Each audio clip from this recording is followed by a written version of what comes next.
Meus caros irmãos e amigos, professores e alunos da Escola Bíblica Dominical, eu vos cumprimento com a santa e gloriosa paz do nosso amado Salvador Jesus Cristo.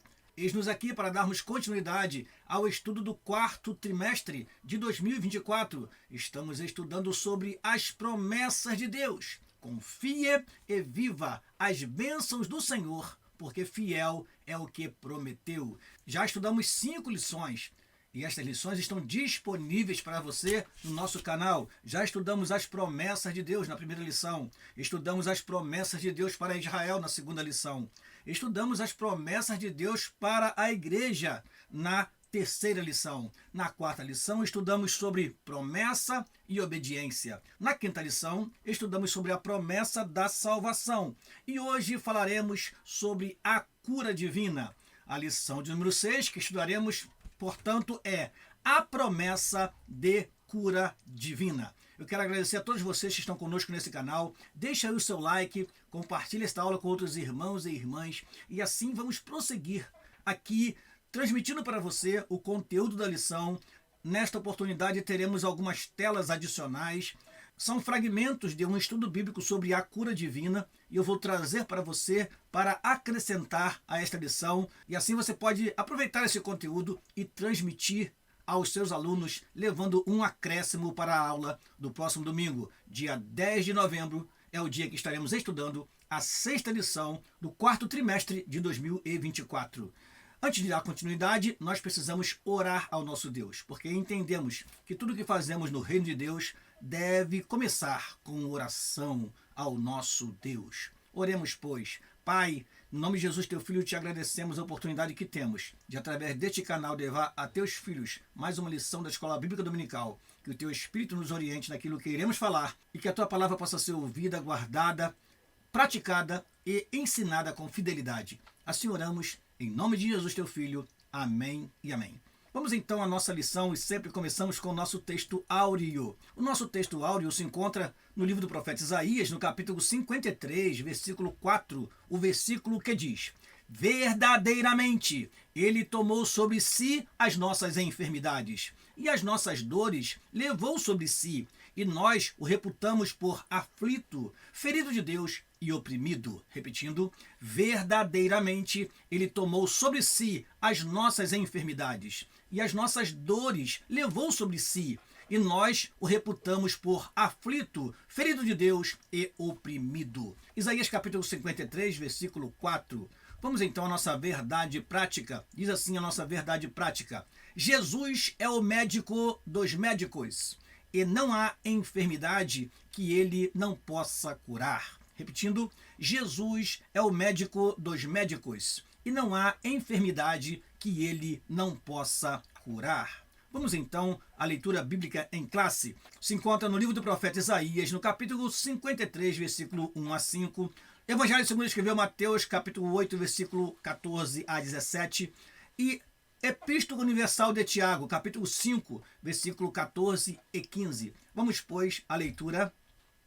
Diz assim a palavra do Senhor: quem deu crédito à nossa pregação? E a quem se manifestou o braço do Senhor? Porque foi subindo como um renovo perante ele, e como raiz de uma terra seca, não tinha parecer nem formosura. E olhando nós para ele, nenhuma beleza víamos para que o desejássemos. Era desprezado e o mais indigno entre os homens, homem de dores, experimentado nos trabalhos, e, como um de quem os homens escondiam o rosto, era desprezado e não fizemos dele caso algum. Verdadeiramente, ele tomou sobre si as nossas enfermidades e as nossas dores levou sobre si, e nós o reputamos por aflito, ferido de Deus e oprimido. Mas ele foi ferido pelas nossas transgressões e moído pelas nossas iniquidades. O castigo que nos traz a paz estava sobre ele, e pelas suas pisaduras fomos sarados. Mateus capítulo 8, versículo 14 a 17. E Jesus, entrando na casa de Pedro, viu a sogra deste jazendo com febre, e tocou-lhe na mão, e a febre a deixou, e levantou-se e serviu-os. E chegada a tarde, trouxeram-lhe muitos endemoninhados, e ele, com a sua palavra, expulsou deles os espíritos e curou todos os que estavam enfermos, para que se cumprisse o que fora dito pelo profeta Isaías, que diz: ele tomou sobre si as nossas enfermidades e levou as nossas doenças. O último texto, que está na Epístola Universal de Tiago, diz assim: está alguém entre vós doente? Chame os presbíteros da igreja e orem sobre ele, ungindo-o com azeite em nome do Senhor. E a oração da fé salvará o doente, e o Senhor o levantará. E, se houver cometido pecados, ser-lhe-ão perdoados. Amém. Vamos então aos objetivos da lição. Primeiro, explicar biblicamente as promessas da cura divina. Segundo, compreender qual é a origem e as consequências das doenças no mundo. E por último, conscientizar de que Cristo cura sim.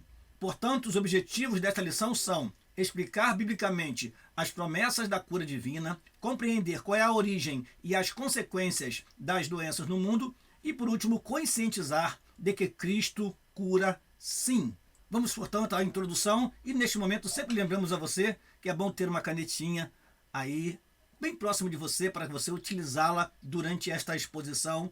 Você deve ter nas suas mãos, se possível, a revista da Escola Dominical para você fazer as devidas anotações, destacar aquilo que é importante, não esquecer de falar na hora da aula. Então, destaque, assinale, escreva na sua revista, caro professor, para que você possa observar os pontos mais importantes e assim possa levar para os seus alunos uma aula bem elaborada, bem preparada. Tenha também à sua mão, se possível, um exemplar da Palavra de Deus, porque durante a aula é sempre bom ler textos sagrados e explorar os versículos que são trazidos em nossa revista. A nossa introdução diz assim: na cruz do Calvário, o Senhor Jesus realizou uma obra completa de salvação. Essa obra efetivada por ele nos autoriza a clamar pela cura divina. Nesta lição, veremos que, no plano divino, o Senhor nosso Deus desejou curar o seu povo para o alívio do sofrimento. Esse plano ocorreu de maneira poderosa no ministério de Jesus, sendo consumado no poder da obra do Calvário. Jesus Cristo cura sim. Nós veremos durante esta lição que a cura acontece desde o Antigo Testamento. Nós não temos apenas exemplos de cura no Novo Testamento. Nós temos curas no Antigo Testamento e nós trouxemos 3 em uma tela para você lembrar que desde o Antigo Testamento o Jeová Rafá, o Senhor que cura, atuava na vida das pessoas. E até mesmo para pessoas que não eram da comunidade de Israel, a cura chegou. Já era uma mostra que o Senhor nosso Deus se revelaria para as outras nações e não apenas para a nação de Israel. Havia uma promessa de cura em Êxodo capítulo 15, versículo 26. Mas outras pessoas que não eram da comunidade de Israel foram curadas. E isso fica muito bem ilustrado quando o Senhor Jesus Cristo diz para aquela mulher: não é bom tirar o pão dos filhos. Não é bom tirar o pão dos filhos e dar ou oferecer aos cachorrinhos. Naquele momento, Jesus estava dizendo, em outras palavras, a bênção da cura é para o meu povo. A promessa da cura foi dada ao meu povo. Mas, muito sabiamente, aquela mulher diz: mas também os cachorrinhos comem das migalhas que caem da mesa. Ou seja, ela se humilhou e recebeu a bênção da cura em sua casa. Portanto, Jesus Cristo cura sim, mas desde o Antigo Testamento nós vemos a ação de Deus, contemplando o sofrimento do homem e lhe dando alívio das suas dores, das suas enfermidades, dos seus grandes problemas. Temos vários exemplos de mulheres que durante um tempo foram estéreis e Deus, no momento certo, curou estas mulheres da esterilidade e elas tiveram filhos. Sara, Rebeca e Raquel são exemplos bíblicos de mulheres que tiveram a sua madre aberta, ou seja, receberam a cura da esterilidade. Poderíamos citar também Ana, esposa de Eucana. Enfim, desde o Antigo Testamento, o Senhor faz milagres e realiza curas no meio do seu povo, na vida daquele que crê. Vamos então prosseguir, vamos ao primeiro tópico da lição. A promessa bíblica da cura divina. A promessa bíblica da cura divina é o primeiro tópico desta lição. Vamos ao primeiro subtópico do primeiro tópico. A profecia messiânica de Isaías 53. A profecia bíblica de Isaías 53 apresenta o Senhor Jesus como o Messias, o Cristo de Deus, que foi pregado na cruz do Calvário para a nossa redenção. Dessa forma, a obra do Calvário foi operada de maneira completa, perfeita e plena, de modo que, além de ser redimido e liberto do império do pecado, o salvo também recebe cura das doenças por causa da obra do Calvário. Sim, o nosso Senhor Jesus sofreu em nosso lugar tanto o sofrimento físico quanto espiritual e, por isso, a obra de salvação é completa. Além disso, o evangelista confirma o cumprimento da profecia de Isaías no ministério de Jesus. É o texto que lemos, Mateus capítulo 8, versículo 17. Por isso podemos e devemos afirmar que Jesus salva e cura. Jesus, ao morrer na cruz do Calvário, ele não apenas nos deu a salvação, mas também nos deu a possibilidade, a oportunidade de recebermos dele milagres, curas. E ele mostrou isso através do seu ministério aqui na terra. Ele trouxe a mensagem que liberta, ele trouxe a palavra e o poder que cura, que liberta o homem de enfermidades, que liberta o homem das suas dores, demonstrando assim compaixão pelo sofrimento humano. Prosseguindo, o segundo subtópico do primeiro tópico, o cumprimento profético no ministério de Jesus. O texto bíblico de Mateus capítulo 8, versículo 14 a 17, apresenta o Senhor Jesus curando a sogra de Pedro. Em seguida, ele recebe endemoninhados e enfermos, expulsando os demônios de quem estava escravizado pelos espíritos imundos e curando os enfermos que se encontravam diante dele. Portanto, aquele foi um dia de curas e milagres. A sogra de Pedro foi curada da febre. E naquele momento, aquela cura realizada na vida daquela mulher serviu de estímulo para a fé dos outros que também estavam ali enfermos. Veja que isso é importante, irmãos, que somente em nossas igrejas, que nós temos a liberdade de ouvir os irmãos, é importante que você testemunhe os milagres que você recebe da parte de Deus. É importante que você conte para a congregação, para a igreja, o que Deus realizou na sua vida, porque isso vai estimular a fé dos irmãos que ainda estão em busca do milagre, que ainda estão em busca da cura de uma enfermidade que ele está sofrendo. Portanto, quando receber uma bênção da parte de Deus, divulgue, propague, proclame o poder de Deus que se evidenciou na tua vida, meu caro irmão e irmã. Prosseguindo, o Evangelho de Mateus se referiu a esse episódio da seguinte forma: para que se cumprisse o que fora dito pelo profeta Isaías, que diz: ele tomou sobre si as nossas enfermidades e levou as nossas doenças. Mateus capítulo 8, versículo 17. Amados, o Evangelho de Mateus é o Evangelho que mostra o cumprimento de muitas promessas do Antigo Testamento logo nas suas primeiras páginas. Mateus capítulo 1, versículo 22 diz: tudo isso aconteceu para que se cumprisse o que foi dito da parte do Senhor pelo profeta que diz. E versículo seguinte, Mateus 1, 23. Eis que a virgem conceberá e dará à luz um filho, e chamá-lo-ão pelo nome de Emanuel, que traduzido é Deus conosco. Este é o profeta Isaías.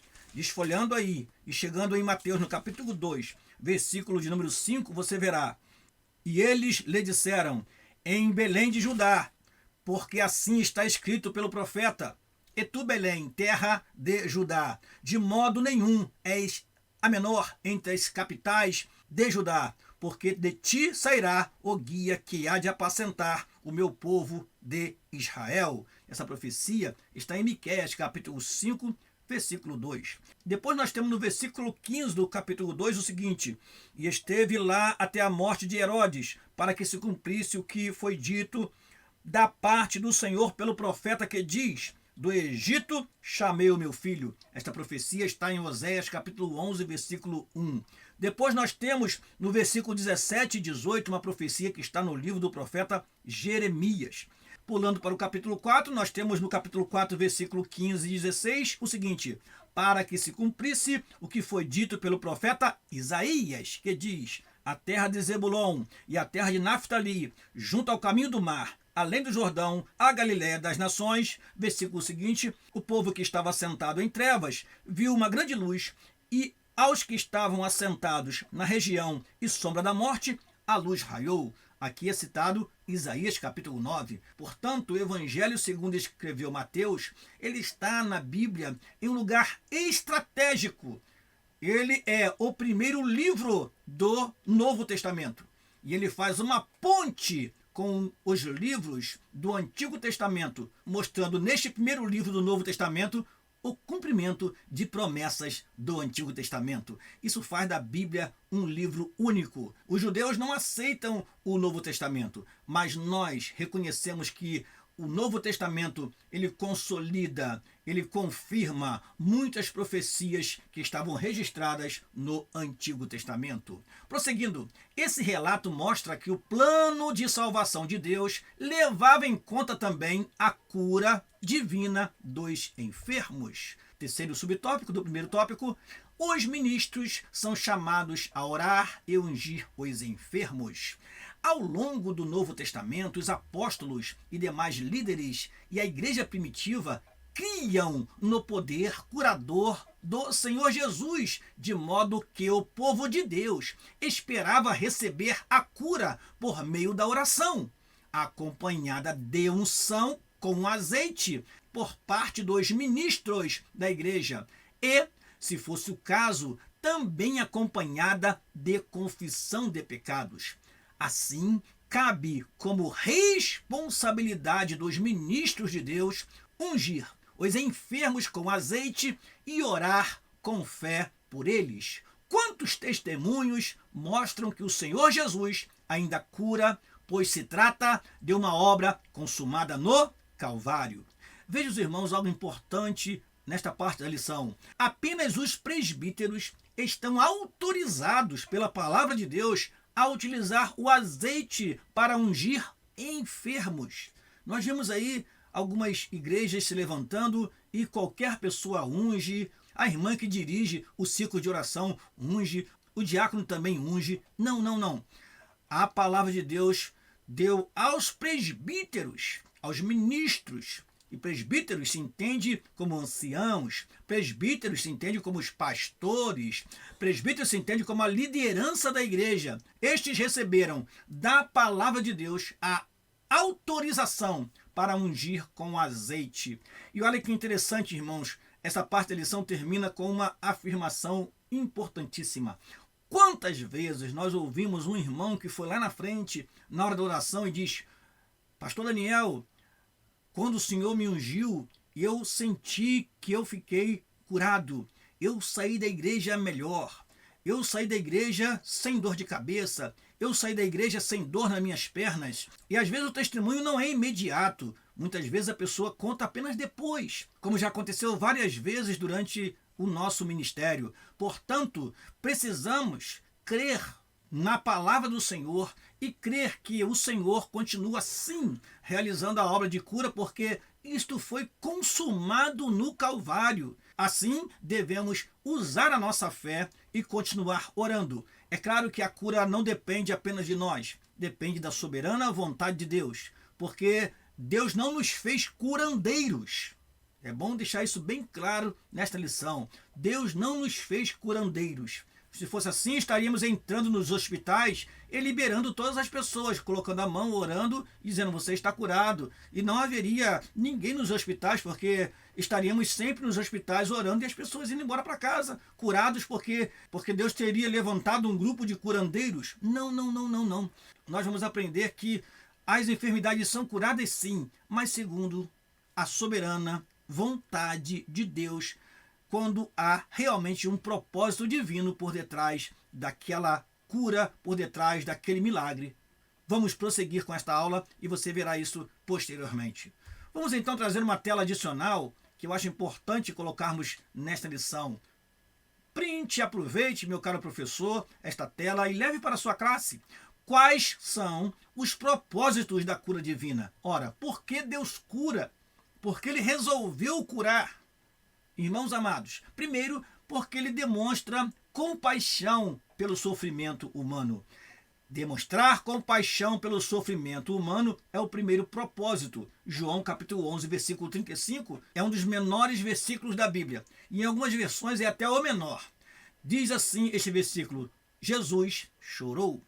Quando Jesus chegou na cidade de Naim, diz a palavra de Deus que ele moveu-se de íntima compaixão. Então, a compaixão, a misericórdia de Deus o leva a curar, a libertar pessoas das suas dores, dos seus males. Segundo, levar o povo ao conhecimento da salvação. João no capítulo 3, versículo 2, quando Nicodemos vai dialogar com Jesus, ele diz assim: Rabi, bem sabemos que és mestre, vindo de Deus, porque ninguém pode fazer estes sinais que tu fazes se Deus não for com ele. Portanto, através dos milagres realizados pelo Senhor Jesus Cristo, Nicodemos se moveu do seu lugar, mesmo tendo ido à noite, mas ele foi conhecer de Jesus a verdadeira salvação. Jesus então dialoga com ele e fala: necessário te é nascer de novo. O foco não eram os milagres, o foco era a salvação. Os milagres eram utilizados para levar pessoas ao conhecimento da salvação. Terceiro, confirmação da chamada divina. Quando Jesus chega em Nazaré, que ele lê o livro do profeta Isaías, diz assim a palavra do Senhor, Lucas 4, versículo 18 e 19. O Espírito do Senhor está sobre mim, pois que me ungiu para evangelizar os pobres. Enviou-me a curar os quebrantados de coração, a apregoar liberdade aos cativos e dar vistas aos cegos, e pôr em liberdade os oprimidos e anunciar o ano aceitável do Senhor. Milagres, sinais, confirmação da chamada divina. No capítulo 10 deste mesmo livro, temos o Senhor Jesus Cristo dando ordem aos discípulos para curar. Prova de que ele havia, de fato, os enviado. Lucas capítulo 10, versículo 9 diz: E curai os enfermos que nela houver, e dizei-lhes: é chegado a vós o reino de Deus. Quarto, promover a expansão do reino de Deus com sinais. Marcos capítulo 16, versículo 17 a 20, temos um maravilhoso texto do que aconteceu quando Jesus deixou os seus discípulos com a missão de propagar o evangelho. Diz assim a palavra do Senhor: e estes sinais seguirão os que crerem. Em meu nome expulsarão os demônios, falarão novas línguas, pegarão nas serpentes, e se beberem alguma coisa mortífera, não lhes fará dano algum, e porão as mãos sobre os enfermos e os curarão. Ora, o Senhor, depois de lhes ter falado, foi recebido no céu e assentou-se à direita de Deus. E eles, tendo partido, pregaram por todas as partes, cooperando com eles o Senhor e confirmando a palavra com os sinais que se seguiram. Amém. Por último, mais um propósito da cura divina: glorificar a Deus. Milagres, sinais, curas são feitos, são realizados para que glorifiquemos a Deus. Temos aqui dois textos, vamos ler um deles. Lucas capítulo 13, versículo 13, diz assim a palavra do Senhor. Lucas 13, 13. E pôs as mãos sobre ela, e logo se endireitou e glorificava a Deus. Glorificava a Deus. Portanto, a cura divina, ela é realizada quando há propósitos divinos. que são demonstrar a compaixão pelo sofrimento humano, levar o povo ao conhecimento da salvação, confirmar a chamada divina, promover a expansão do reino de Deus com sinais e glorificar a Deus.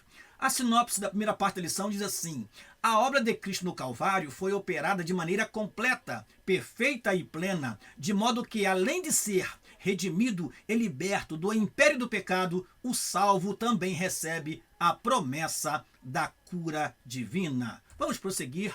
Segundo tópico da lição: origem e consequências das doenças no mundo. Origem e consequências das doenças no mundo. Você verá que as doenças no mundo tiveram sim uma origem, mas nós temos casos específicos de enfermidades que nós categorizamos em uma tela e você vai perceber que, apesar de a origem e as consequências das doenças no mundo ser a entrada do pecado no mundo, muitas vezes as enfermidades vêm sobre nós não por causa do pecado, com propósitos bem específicos. Aguarde aí que você verá em uma tela o que estamos falando.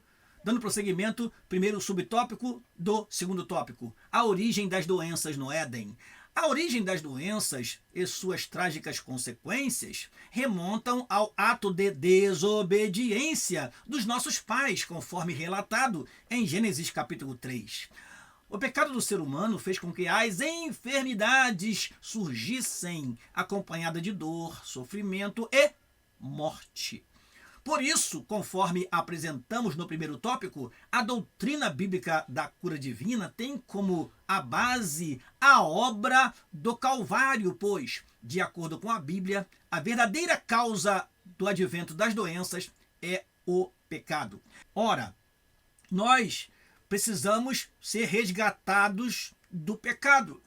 E não teria sentido se esta obra de libertação, esta obra de salvação, não incluísse a cura do corpo. O Senhor Jesus Cristo realizou uma obra perfeita não para que nós nunca morrêssemos nesta terra. Alguém pode pensar assim: se Jesus cura todas as enfermidades, por que nós ficamos enfermos? Porque existem outros motivos para estarmos enfermos.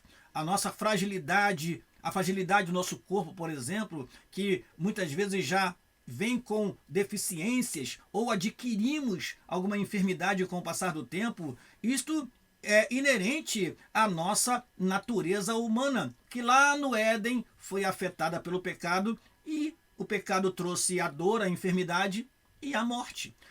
As enfermidades, elas acometem sim, tanto o justo quanto o ímpio, e nós aprendemos pela palavra de Deus que este corpo, ele é corruptível, que através deste corpo nós devemos viver uma vida fiel ao Senhor para alcançarmos a vida eterna. E aprendemos em lições anteriores, em João capítulo 5, versículo 24, que nós temos a vida eterna, mas precisamos, como aprendemos na lição que falava sobre a promessa da salvação, precisamos da redenção do nosso corpo. E assim, nunca mais, como diz lá em Apocalipse, capítulo 21, versículo 4, Deus enxugará dos nossos olhos todas as lágrimas. Nunca mais veremos a morte, a dor, o pranto, porque estaremos em um lugar onde o pecado e suas consequências não entrou. Nos céus de glória, lá estaremos para sempre com o Senhor e livre de todas as mazelas, de todas as dores, de todas as enfermidades que acometem o ser humano durante a sua trajetória nesta terra.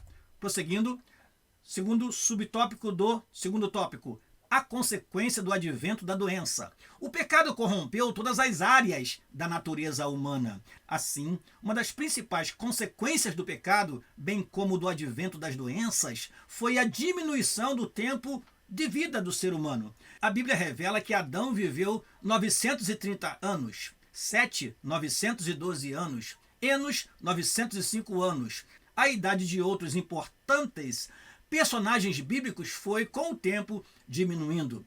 Irmãos, preste bem atenção nessa parte da lição, porque aqui nós devemos ter cuidado ao falar a respeito da diminuição do tempo de vida do ser humano. Na verdade, estes homens viveram na Terra onde as condições climáticas eram plenamente favoráveis. Não havia indústria, não havia poluição, Então, estes homens estavam vivendo em um tempo plenamente favorável. Hoje nós temos tantas tragédias no mundo, isso porque há um desequilíbrio na natureza e isso provocado pelo próprio homem.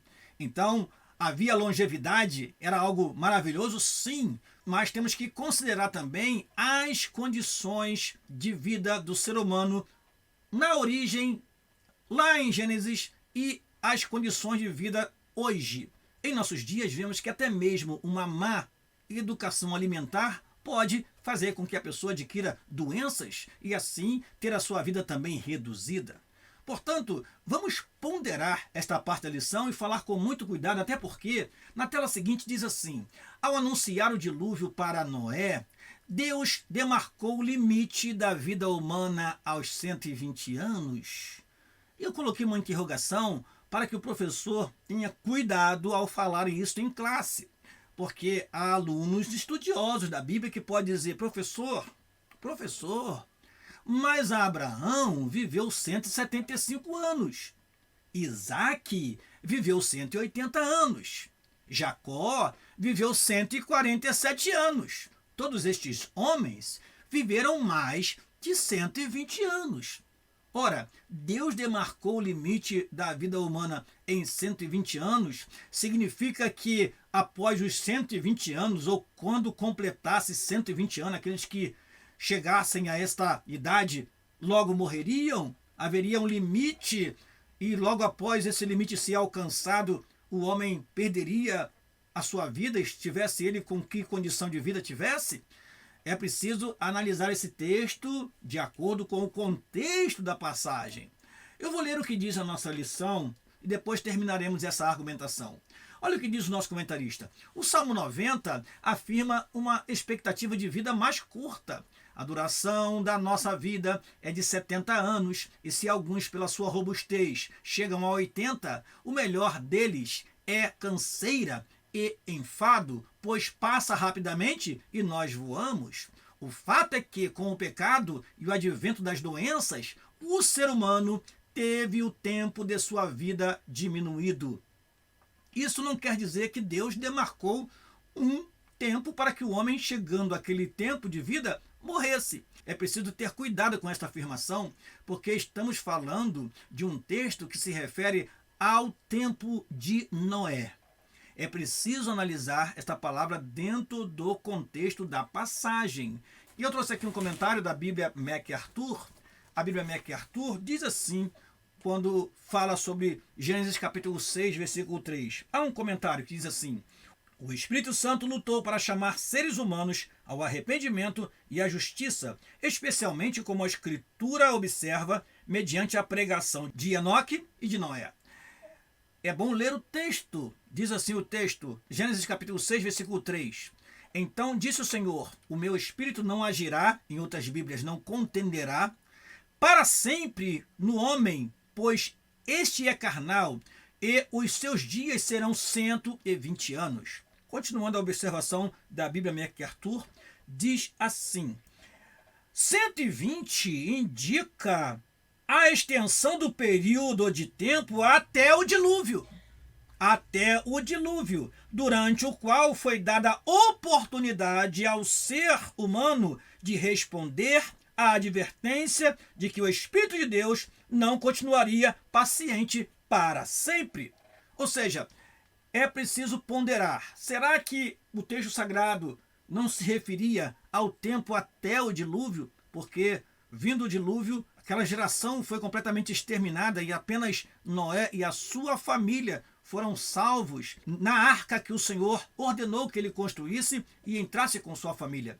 Então, olhando o contexto da passagem, entendemos que não foi dado um limite de 120 anos ao homem. Não, até porque, olha o que nós trouxemos para você. A francesa Jimmy Calment, ela morreu em 4/8 de 1997 com 122 anos. Portanto, essa francesa, que naquela época era a mulher mais idosa, mais velha do mundo, ela morreu com 122 anos. 2 anos a mais do que os 120 que alguns queiram dizer que é o limite da vida humana.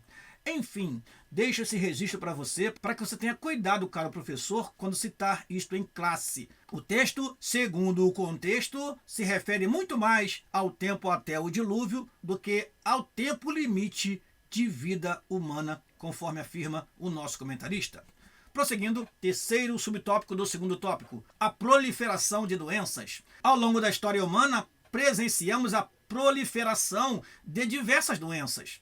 Basicamente, podemos classificá-las em duas ordens de existência, a física e a mental.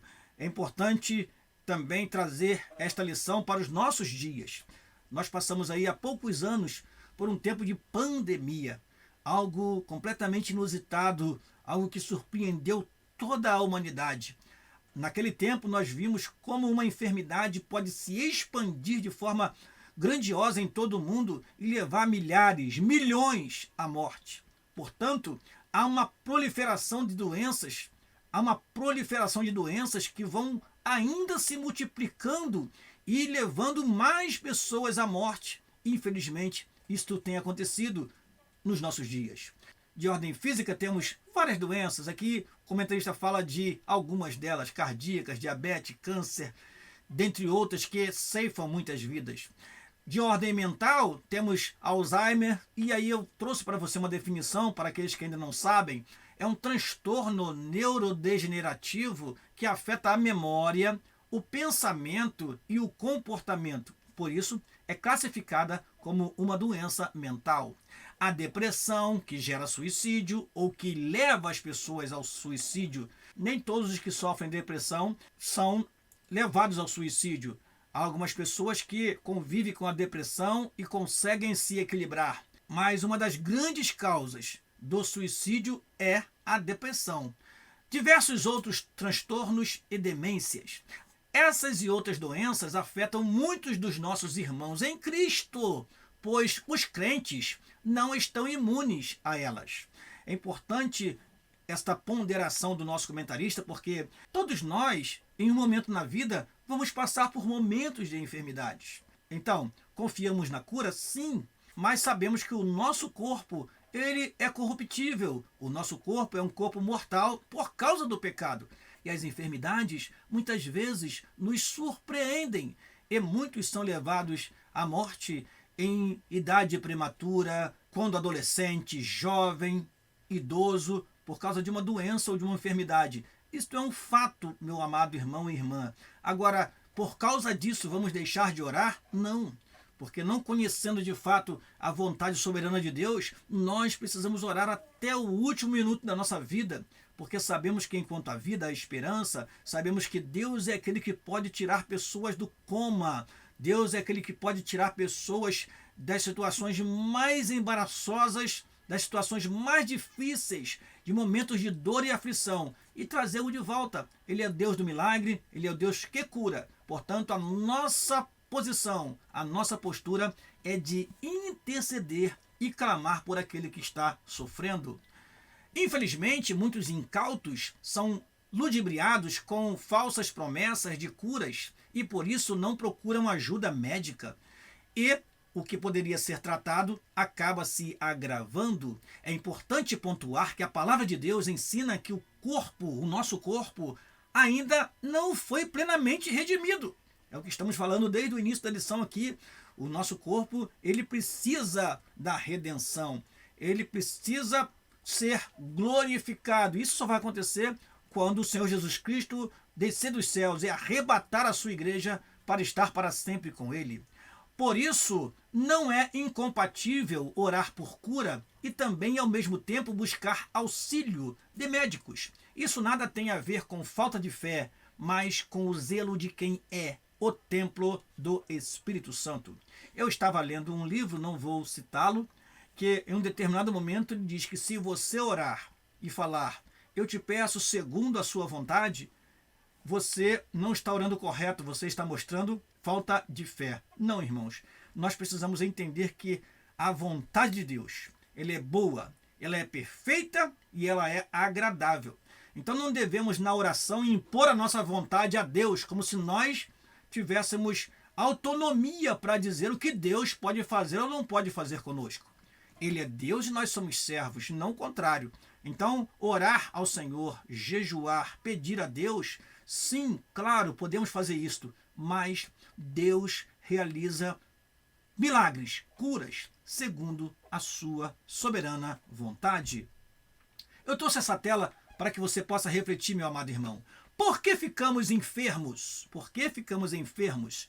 Primeiro, nós ficamos enfermos por causa de uma deficiência orgânica. Nosso organismo afetado desde o Éden pelo pecado, ele pode sofrer deficiência. Essa deficiência pode ser congênita, ou seja, genética, o indivíduo já nasce doente, ou pode ser adquirida. O indivíduo adquire no dia a dia, com o transcorrer dos anos, ele adquire uma enfermidade. Portanto, ficamos enfermos por uma deficiência ou por um acidente que aconteceu no nosso corpo, ou quem sabe já nascemos com aquele mal. E a Bíblia fala de cego de nascença, mas Jesus curou o cego de nascença. Jesus também curou a sogra de Pedro, que estava com febre. E também em Atos capítulo 28, versículo 8, nós temos o seguinte relato. E aconteceu estar de cama enfermo de febres e desinteria o pai de Públio, que Paulo foi ver. E havendo orado, pôs as mãos sobre ele e o curou. Então a desinteria, a febre que Públio teve, foi algo daquele momento. Ele adquiriu aquilo, mas através da oração do apóstolo Paulo, ele foi curado. Portanto, deficiência orgânica, organismo debilitado, organismo enfraquecido, é um convite para que as doenças sobrevenham sobre o nosso corpo. Também existe uma outra fonte de enfermidade, que são as influências demoníacas. A Bíblia chama isso de espírito de enfermidade. Olha o que diz Lucas no capítulo 9, versículo 42. Eu vou ler esse texto para você. Lucas 9, 42 diz o seguinte: e quando vinha chegando, o demônio o derribou e convulsionou. Quem fez isso? O demônio. Porém, Jesus repreendeu o espírito imundo e curou o menino. Curou o menino e o entregou a seu pai. Doenças que são de origem demoníacas. Lucas capítulo 13, versículo 11 também, diz assim a palavra do Senhor. E eis que estava ali uma mulher que tinha um espírito de enfermidade. Havia já 18 anos e andava curvada e não podia de modo algum endireitar-se. E vendo ela, diz o versículo 12, e vendo ela Jesus, chamou a si e disse: mulher, estás livre da tua enfermidade. Versículo 13, e pôs as mãos sobre ela, e logo se endireitou e glorificava a Deus. Doenças que são de origem maligna. Agora, irmãos, é preciso falar que há doenças, há enfermidades que são fruto do castigo divino. Ora, pastor Daniel, o que é isso? Sim, o nosso Deus, ele pode, e fez isso no Antigo e no Novo Testamento, castigar pessoas com enfermidade. No Antigo Testamento nós temos Miriam e nós temos Geazi como exemplos de pessoas que ficaram enfermas como repreensão. Miriam porque se levantou contra Moisés, Geazi porque mentiu ao homem de Deus chamado Eliseu. Estes foram casos do Antigo Testamento, mas em Lucas capítulo 1, versículo 20, nós temos o caso de Zacarias. Está escrito assim: e eis que ficarás mudo, e não poderás falar até o dia em que estas coisas aconteçam, porquanto não crestes nas minhas palavras, que a seu tempo hão de se cumprir. Também aconteceu em Atos, no capítulo 9, versículo 8 a 9, com o apóstolo Paulo, que quando se encontrou com Jesus, ele foi atingido na sua visão, algo como escama nos seus olhos e não podia enxergar.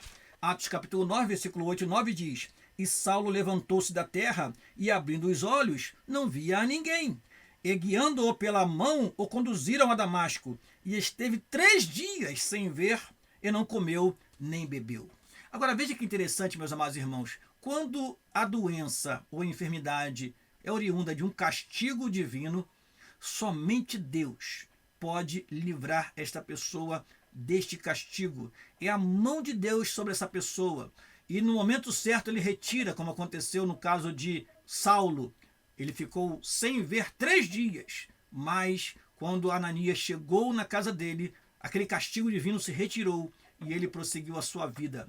Assim também aconteceu com Zacarias. Ele ficou mudo, mas no momento certo o Senhor abriu a sua boca e ele disse: o nome dele será João. No tempo certo, o castigo divino se retirou e aquela enfermidade naquele momento se retirou e assim Zacarias prosseguiu a sua vida. Amém? Então entenda isso.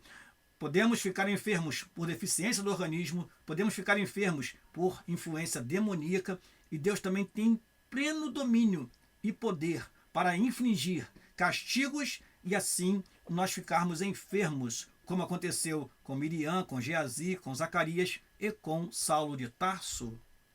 Sinopse da segunda parte da lição: as doenças tiveram sua origem na queda, elas são uma consequência direta do pecado. Vamos ao último tópico da lição. Jesus Cristo cura sim. Jesus Cristo cura sim é o último tópico da lição. Primeiro subtópico do terceiro tópico: a cura divina faz parte do plano de Deus. Desde Êxodo capítulo 15, podemos perceber Deus se revelando com poder curador. No deserto com Israel, ele atuou como médico do seu povo. A declaração divina: eu sou o Senhor que te sara, o Jeová Rafá, deixa patente o plano de Deus em curar pessoas, trazer alívio em suas doenças e sofrimentos. Esse plano divino fica muito claro no ministério de Jesus, que, depois de curar pessoas, teve grande compaixão delas. Ou seja, a cura divina sempre fez parte do plano de Deus, tanto no Antigo quanto no Novo Testamento. E eu trouxe para você, não está na nossa revista, é um acréscimo, exemplos de curas no Antigo Testamento. Primeiro exemplo de cura é Abimeleque e toda a sua casa. Gênesis 20:17 diz assim: e orou Abraão a Deus, e sarou Deus a Abimeleque e a sua mulher e as suas servas, de maneira que tiveram filhos. Outro exemplo, Naamã, em 2 Reis, capítulo 5, versículo 14, diz assim: então desceu e mergulhou no Jordão 7 vezes, conforme a palavra do homem de Deus, e a sua carne tornou-se como a carne de um menino, e ficou purificado. Naamã foi curado de sua lepra. Ezequias, 2 Reis, capítulo 20, versículo 5, diz: volta e dize a Ezequias, capitão do meu povo, assim diz o Senhor, o Deus de Davi teu pai: ouvi a tua oração e vi as tuas lágrimas. Eis que te sararei. Ao terceiro dia subirás à casa do Senhor. Veja que eu trouxe propositadamente 3 exemplos, 2 deles de pessoas que não eram da comunidade de Israel. Abimeleque e Naamã não pertenciam à comunidade de Israel, não pertencia ao povo de Deus, mas Deus, por sua infinita misericórdia, por sua infinita compaixão, curou Abimeleque e Naamã, mesmo sendo estes estrangeiros. Amém? Prosseguindo, Jesus cura é o segundo subitem do terceiro tópico. O mesmo Senhor Jesus que curou nos evangelhos é o mesmo que cura hoje. Ele tem o poder curador. Nosso Senhor é o mesmo ontem e hoje e eternamente. Carta aos Hebreus, capítulo 13, versículo 8. O Jesus que curou a mulher do fluxo de sangue, cura hoje. O Jesus que curou o cego de Jericó, cura sim. O Jesus que levantou a filha de Jairo, levanta qualquer ser humano de sua enfermidade. Isso é um estímulo à nossa fé. Se você que está me ouvindo sofre de enfermidades, confie no Senhor, ore, porque Jesus cura sim. O poder de Jesus, por intermédio do Espírito Santo, está presente na vida da Igreja de Cristo para curar toda e qualquer enfermidade. É interessante ser citado o Espírito Santo aqui, porque Jesus cura, não temos dúvida disso, os evangelhos testemunham isto para nós. O Pai é chamado de Jeová Rafá. Êxodo capítulo 15, versículo 26, é um versículo muito conhecido, que fala de uma promessa a Israel que, se eles fossem fiéis, guardassem os mandamentos, o Senhor não poria sobre eles as enfermidades que havia no Egito. Êxodo capítulo 15, versículo 26. E o Espírito Santo, pastor Daniel, como ele atua na cura divina? O Espírito Santo capacita-nos com dons do Espírito relacionado à cura.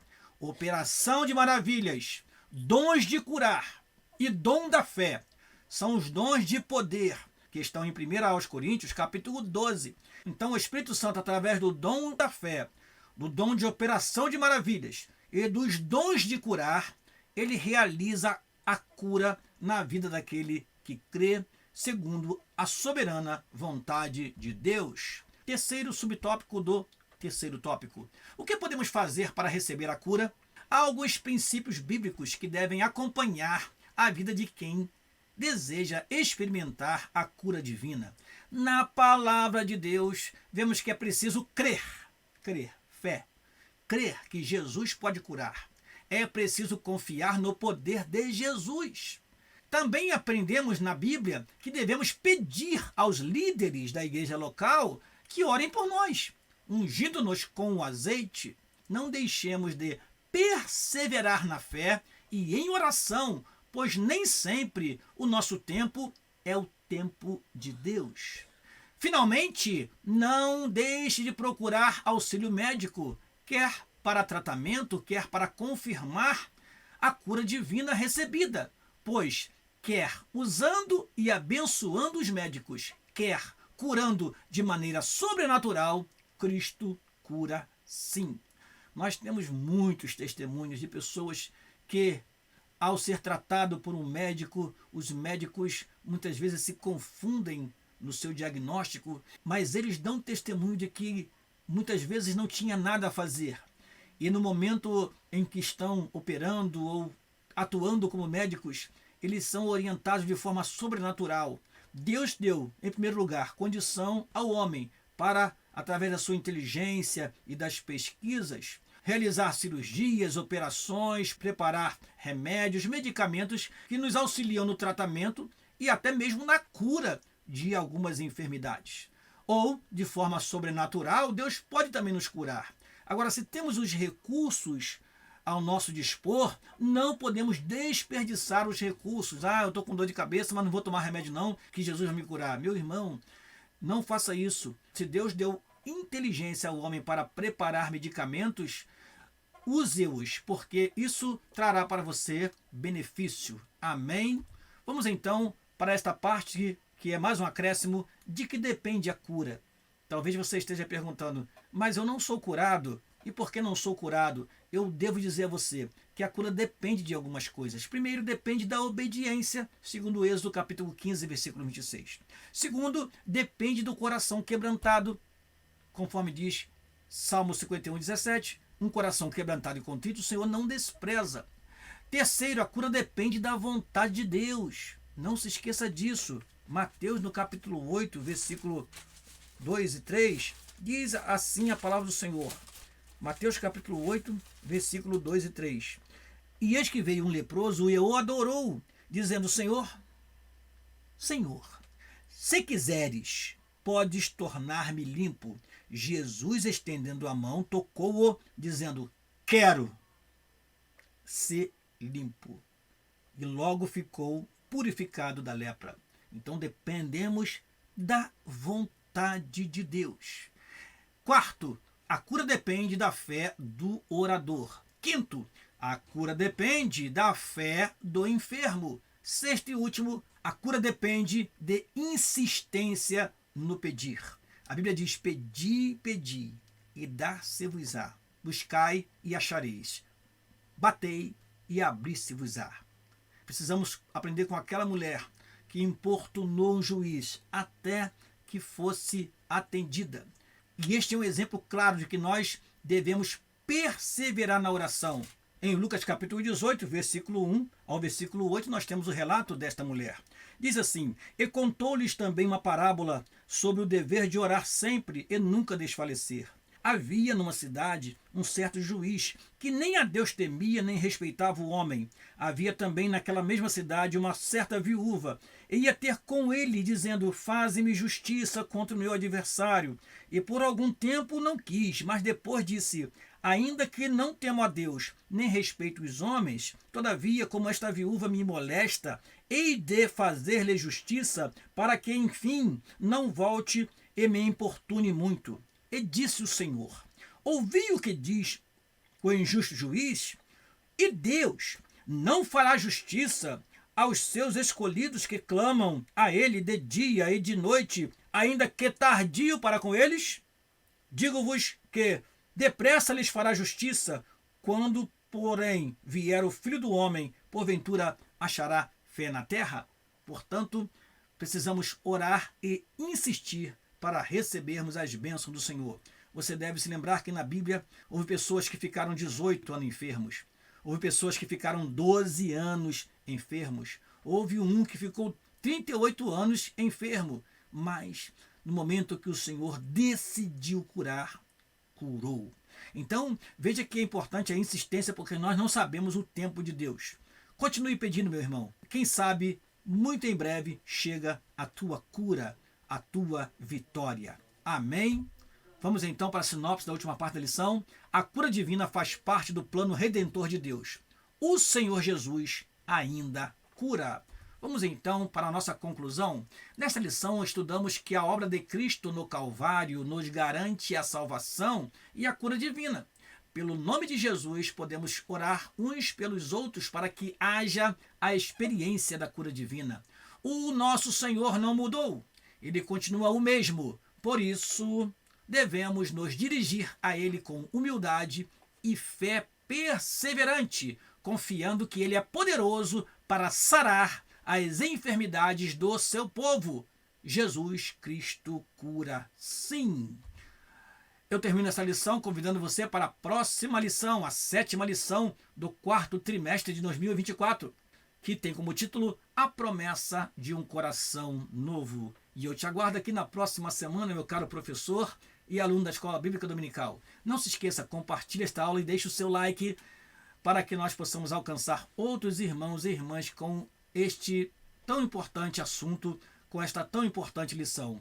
Deus te abençoe em nome de Jesus. Continue orando por nós para que prossigamos neste trabalho tão importante que dá suporte para você, meu caro professor e aluno da Escola Bíblica Dominical, para que você possa participar da lição com argumentos, para que você possa levar também subsídios e assim ore para que nós continuemos realizando este trabalho aqui em nome de Jesus. Amém e amém.